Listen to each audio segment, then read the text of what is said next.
Para casi todo el mundo, Canción de Navidad de Dickens es poco más que un cuento entrañable, de esos que se leen junto a la chimenea. Pero, ¿y si os dijera que en realidad esta historia nació de la rabia, que fue un acto político en toda regla y que de paso acabó inventando la Navidad tal y como la conocemos? Vamos a desgranar la historia que hay detrás de la historia. Ojo, porque esta frase lo cambia todo. No estamos hablando de un simple cuento para niños, ni mucho menos. Estamos ante una obra que cogió una fiesta que estaba de capa caída y la convirtió en un fenómeno cultural que llega hasta hoy. Dickens transformó un invierno que era sinónimo de frío y miseria en una celebración de la familia, la generosidad y sí, también del consumo. Para entender bien todo esto, vamos a ver 4 puntos clave. Primero, nos meteremos en la fragua del clásico, para ver por qué es mucho más que un cuento. Después, analizaremos la mente de Scrooge. Y por último, descubriremos el increíble legado que nos dejó. Venga, vamos al lío. ¿De dónde sale esta historia? Pues la respuesta quizás sorprenda. No nació de un estudio calentito con vistas a un paisaje nevado. No, nació del barro y el hollín de la Revolución Industrial. Tal cual. Canción de Navidad no se pensó como un cuento para dormir a los niños, sino como un panfleto para despertar a los adultos. Dickens estaba que trinaba con la pobreza, la explotación infantil, con toda la injusticia que veía, y se dio cuenta de algo muy inteligente, que un puñetazo emocional podía ser mucho más efectivo que cualquier discurso político. Es que esta cronología lo dice todo. El trauma de su propia infancia en la fábrica de betún le marcó a fuego. Y claro, décadas después, en 1843, cuando visita esas minas y lee esos informes, ¡boom!, la herida se reabre. La urgencia era tan bestia que escribió la novela en solo 6 semanas, a contrarreloj, como si el mundo no pudiera esperar ni un minuto más para escuchar lo que tenía que decir. Y para crear a Scrooge, ¿de dónde lo sacó? Pues no se fue muy lejos. Miró a su alrededor. Se basó en tacaños famosos de la época, como John Elwes. Pero lo más interesante es que las ideas de Scrooge no eran pura ficción. Cuando desprecia a los pobres, está repitiendo casi palabra por palabra las teorías del economista Thomas Malthus. Y cuando habla de las cárceles, está lanzando un dardo directo al filósofo Thomas Carlyle. O sea, que Scrooge no era un fantasma, era un monstruo muy real. Vale, ahora vamos a meternos en la cabeza de este personaje, pero con una mirada del siglo XXI. Porque la transformación de Scrooge es mucho más que un milagro navideño. Es, básicamente, una intervención psicológica de manual. La respuesta fácil sería, pues, porque era un avaro. Pero la realidad es mucho más profunda y bastante más triste. El odio de Scrooge hacia la Navidad no es la causa de su problema, es el síntoma, la consecuencia de algo que se rompió mucho tiempo atrás. Si un psicólogo analizara hoy a Scrooge, probablemente diría que su comportamiento encaja con algo parecido a un trastorno de desregulación disruptiva del estado de ánimo. En resumen, no era un villano por naturaleza, era un hombre herido. Y el espíritu de las Navidades pasadas nos lo muestra sin tapujos. Todo nace de un trauma de la infancia, del abandono y del rechazo. Y aquí está el meollo de todo, la herida original. Hay que imaginar la escena.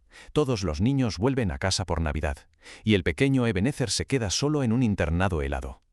¿Qué aprendió de esa experiencia? Una lección terrible, que el cariño va y viene, pero el dinero es seguro. Su codicia no es amor por el oro, es pánico a que lo vuelvan a abandonar. Y la Navidad, claro, es el recordatorio anual de ese dolor. Por eso la visita de los 3 fantasmas es una genialidad. No es solo para darle un susto, es una terapia de choque perfectamente diseñada. El fantasma del pasado le obliga a mirar de frente el origen de su dolor. El del presente le fuerza a sentir empatía, a ver a los demás, y el del futuro le pone delante las consecuencias de sus actos. Es un viaje psicológico en 3 actos, ni más ni menos. Esta reflexión lo resume todo a la perfección. La lección que aprende Scrooge es que no puedes cambiar el pasado, pero sí puedes aprender de él. Que el futuro no está escrito en piedra, sino que lo construyes ahora. Y que el presente es lo único que tienes de verdad para actuar y para cambiar las cosas. Y claro, el cambio de Scrooge no se quedó solo en las páginas del libro. El impacto de esta novelita fue un auténtico terremoto, y sus réplicas las seguimos sintiendo hoy en día. Para que nos hagamos una idea del bombazo, vendió 6.000 ejemplares en su primera semana. Una cifra absolutamente astronómica para la época. De repente todo el mundo hablaba de ello. Se convirtió en un fenómeno social. Pero aquí viene la gran ironía. A pesar del éxito, Dickens apenas ganó dinero. Se arruinó pagando una edición de lujo y para colmo lo acribillaron con ediciones pirata. Perdió un juicio carísimo y acabó totalmente desilusionado. De ahí salió esta frase tan dura que refleja su decepción con esa misma humanidad a la que intentaba salvar. A pesar de los problemas de Dickens, el libro ya era imparable. Su impacto fue gigantesco. Prácticamente inventó la idea moderna de la Navidad que tenemos hoy, una fiesta de familia, hogar y buenos sentimientos. También dio el pistoletazo de salida a la industria del contenido navideño. Y, quizá lo más importante, creó el molde para todas las historias de redención que han venido después, desde Qué bello es vivir hasta miles de películas y anuncios. Y lo más fascinante es que la historia ha sido como un espejo para cada época. Los victorianos la veían como una lección moral.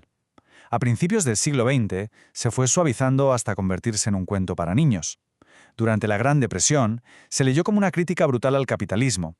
Y en los años 60, con el psicoanálisis por todas partes, Scrooge pasó a ser un caso de estudio freudiano.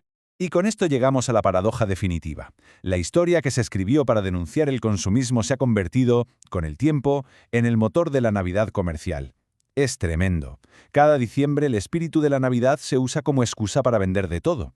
El sistema se tragó al crítico y lo convirtió en su mejor vendedor. Entonces, ¿qué nos queda hoy de todo esto? Pues nos queda una historia que casi 200 años después sigue siendo una radiografía brutalmente precisa de nuestra alma moderna.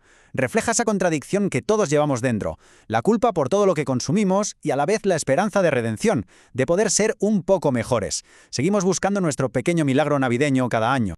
Y esa es la pregunta que queda en el aire. En esta era de redes sociales, de algoritmos que nos dicen qué pensar y de una moral que a veces parece de quita y pon, ¿sigue teniendo algo que decirnos el viaje de Scrooge?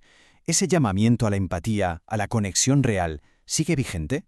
La respuesta quizá no está en ningún sitio complicado, quizá está simplemente en volver a abrir de vez en cuando este pequeño gran libro.